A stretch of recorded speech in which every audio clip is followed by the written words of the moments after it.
So we had a pretty serious thunderstorm come through last night. I don't know if it was that much rain. I don't know. It doesn't look like it was that much. I've told you in the past that if we get too much rain, my well gets dirty. I haven't tested it, but I know the signs, the water flow and the direction of the water towards the well. If it's going to get dirty, it doesn't look like it's going to have gotten dirty. So maybe it's enough water to get the garden to boost back up. Carolyn was worried we were going to have to water to the garden with the generator, the well.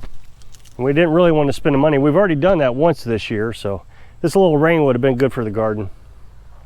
I thought I'd come over to the firewood and check everything out.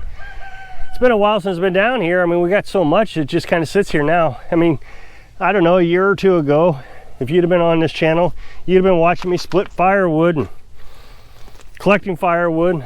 I know a lot of trolls used to think, well, how many videos can he do on firewood? But they kept watching, so I guess they were satisfied with it. Now you'll know that this is primarily oak and hickory and walnut. Well, I guess all the walnut's pretty much gone now. So it needed a good solid 2 years to dry. So this here, by the time we use this again, will be almost at its 3rd year. So that'll be good and dry. This was starting to dry up already. This down here dried very nicely because this is the north-south direction. I apologize for the weeds. I have neglected the yard this year on purpose because gas prices have been so high that I've just, if it isn't needed, I didn't mow it. So I won't even mow this until the fall when I need to come down here. I'll knock it all down then. But for now, it's fine. I don't come down here, so it's just not in the way. It's kind of a nice thing about having property out there in the country, and you don't have to have a manicured lawn. I know a lot of the trolls seem to think you do, but you don't. Yeah, I've been talking about SHTF and the differences between off-grid self-sustaining life versus preppers / stockpiling life. You know, I watch these prepper channels and they're doing so well, all of them. They all do very well. And all they do really, the ones I watch, they just sit there and thump their chest about how great they are. They don't show you anything. They don't really talk about how to be preppers or how to stockpile. The biggest thing I hear is you need to do whatever the topic of the day is. You need to stockpile food. You need to stockpile gasoline. You need to get your security better. But they never explain how.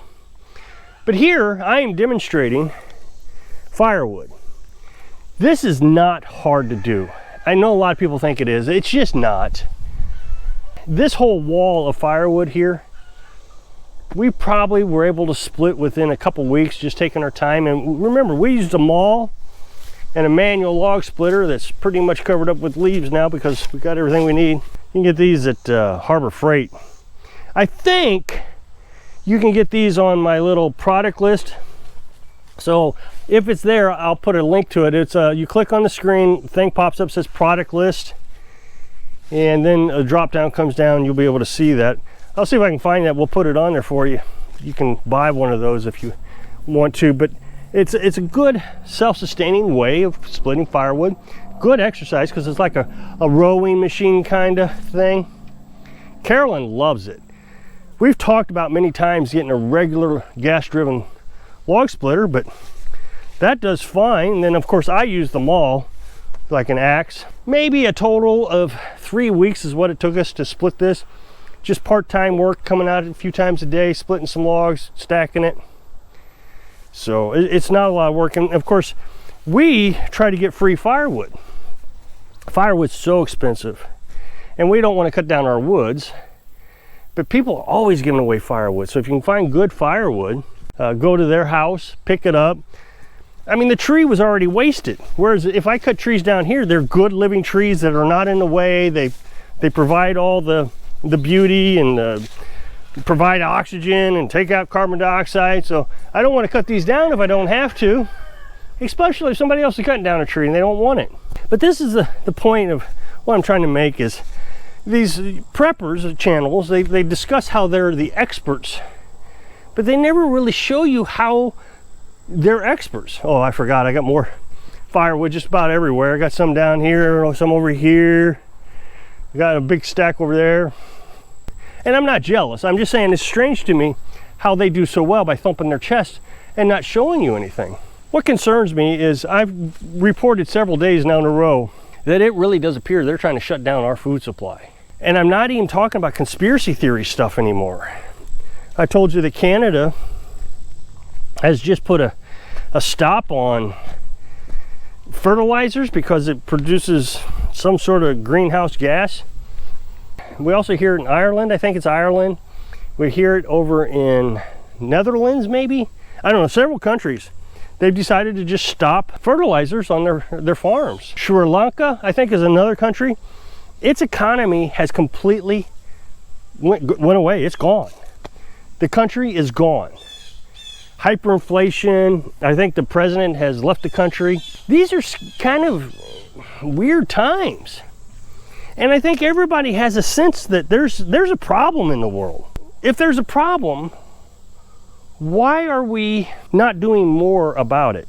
I just got a comment that said it's just too expensive to move. It's going to be $6,000 for them to rent a truck to move. $6,000 plus, you know, their house payment and all that. Well, don't move. I know this is crazy, but look what we have. When we left our rental house, we had a rental house, 8 acres. We were paying $350 a month. We decided to hit the road. We just sold everything or gave it to Goodwill, and we packed ourselves into a little pop-up camper. That's all we had until it burned down, and then we built the truck camper. And now we have the tiny house. There's nothing in this tiny house that I can't get in the back of the truck at probably 1 load, maybe 2. When you minimize your life, you minimize your cost. And so when bad things happen like we're experiencing right now, you don't have to worry about all the stuff that you got to deal with. The more you have, the more they can break. The more you have, the more you got to take care of. It's easier to just live in a tiny house. And we're being forced into this direction. I really do think you got 2 options in the world. The first option is they're going to force you into the city. I mean, I've seen reports where this company, it's a big one, and I'm not even going to mention their name, and they bought everything. It appears their goal is to buy tons of farmland, country farmland, and start building apartments on it.